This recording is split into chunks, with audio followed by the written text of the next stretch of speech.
ప్రజా ప్రభుత్వం రావడానికి మీ అందరితో కలిసి కదం కదం కలిపిన మిత్రులారా, ఇవాళ నేను అడుగుతున్న సూటిగా చంద్రశేఖరరావును, నిజంగా నీకు ధైర్యం ఉంటే, నీలో నీతి నిజాయితీ ఉంటే, చిత్తశుద్ధి ఉంటే, గోదావరి బంకంచెర్ల గోదావరి నది జలాల మీద శాసనసభలో చర్చ పెడదాం. స్పీకర్ కు లేఖ రాయి నువ్వు చెప్పిన తారీఖు నాడు అసెంబ్లీ పెట్టించే బాధ్యత మా శ్రీధర్ బాబు గారు తీసుకుంటారు. నువ్వు నేను చర్చ చేద్దాం. గోదావరి జలాలలో తెలంగాణకు అన్యాయం చేసింది ఎవరు? ప్రాణహిత చేవళ్లను తరలించే 1,00,000 కోట్లు దోసుకున్నది ఎవడు? ఇవాళ గోదావరి బంకంచెర్లలో 3,000 టీఎంసీ సముద్రంలో పోతున్నాయి. రాయలసీమకు తరలించమని చెప్పింది నువ్వు కాదా? 2016లో మొత్తం వివరాలతో నేను వస్తా. నువ్వు సిద్ధంగా ఉన్నావా? నువ్వు చెప్పినాకనే కదా ఉమాభారతి గారి ఆదేశాల మేరకు చంద్రబాబు నాయుడు గారు 2016లో ఆనాడు జీవో ఇచ్చిండు. గోదావరి నుంచి బంకంచెర్లకు నీళ్లు తరలించడానికి, హంద్రీ నీవాకు 400 టీఎంసీలు తరలించడానికి 2016లోనే జీవో ఇచ్చిన మాట వాస్తవం కాదా? 2018లో వ్యాప్కోస్ను నియమించింది నిజం కాదా? వ్యాప్కోస్ సంస్థ 400 టీఎంసీలు గోదావరి జలాలను హంద్రీ నీవాకు బంకచెర్ల ద్వారా తరలించడానికి ప్రాజెక్టు రిపోర్ట్ ఇచ్చిన మాట వాస్తవం కాదా? ఇవన్నీ నీ నాయకత్వంలో నువ్వు ఇచ్చిన బోడి ఉచిత సలహాలతోటి ఈరోజు గోదావరిలో 3,000 టీఎంసీలు నీళ్లు సముద్రంలో పోతున్నాయని నీ దిక్కుమాలిన సూచనలతోనే ఈరోజు ఈ దరిద్రం దాపరించిన మాట నిజం కాదా? ఇవాళ నువ్వు చర్చకు సిద్ధంగా ఉన్నావా? గోదావరి జలాలను రాయలసీమకు తరలించకపోయినని రోజమ్మ పెట్టిన రాగి సంకటి రొయ్యల పులుసు తిని రాయలసీమను రతనాల సీమ చేస్తా అని చెప్పిన చవటవు నువ్వు కాదా అని నేను అడుగుతున్నా. నీకు జీవితం ఇచ్చి, నీకు బతకడానికి నీడనిచ్చి, నిన్ను ప్రజాప్రతినిధిగా చేసి తెలంగాణ ముఖ్యమంత్రిని చేసిన తెలంగాణను ఎడారిగా మార్చి వందలాది గోదావరి టీఎంసీల నీళ్లను రాయలసీమకు తరలించమని చెప్పింది నువ్వు కాదా? ఇవాళ నువ్వు సిద్ధంగా ఉన్నావా నేను అడుగుతున్న చంద్రశేఖర్ రావు గారు. నీ వంది మాగదులతో మాట్లాడించడం కాదు, నీ శనీశ్వరుడైన అల్లుడితో మాట్లాడించడం కాదు. నేను సిద్ధంగా ఉన్నా.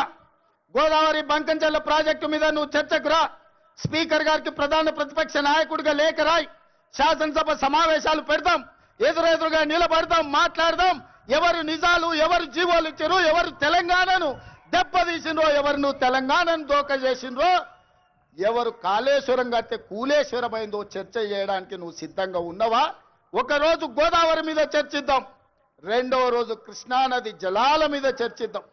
ఉమ్మడి రాష్ట్రానికి ఆనాడు బచావత్తు ట్రిబ్యునల్ 811 టీఎంసీలు ఏకంగా కేటాయిస్తే 811 టీఎంసీలలో తెలంగాణ రాష్ట్రం విడిపోయినప్పుడు నువ్వు పోయి చంద్రబాబు నాయుడు దగ్గర వంగి వంగి సంతకం పెట్టి 512 టీఎంసీలు ఆంధ్రప్రదేశ్ తీసుకోండి, 299 టీఎంసీలు నాకు సరిపోతాయని సంతకం పెట్టింది నువ్వు కాదా? ఇవాళ కాగితాలని శాసనసభ ముందు పెడతా. నువ్వు చర్చకు సిద్ధంగా ఉన్నావా? 10 ఏళ్లలో ఏ ఒక్కరోజు కూడా కాగితాలు రాసుకొని పంపకాలు చేసుకున్నా 299 టీఎంసీ నీళ్లు ఎన్నడూ వాడలే. 200 టీఎంసీలు కూడా నికరంగా ప్రతి సంవత్సరం వాడలే.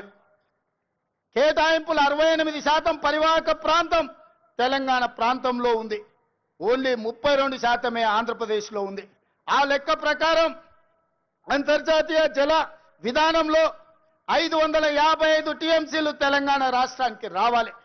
కానీ ఆంధ్రప్రదేశ్కి 512 టీఎంసీలు ఇచ్చి తెలంగాణకు కేవలం 299 టీఎంసీలు సంతకం పెట్టి శాశ్వతంగా తెలంగాణకు మరణ శాసనం రాసింది చంద్రశేఖరరావు కాదా? సంతకాలతో సహా, ఆధారాలతో సహా అసెంబ్లీకి వస్తా.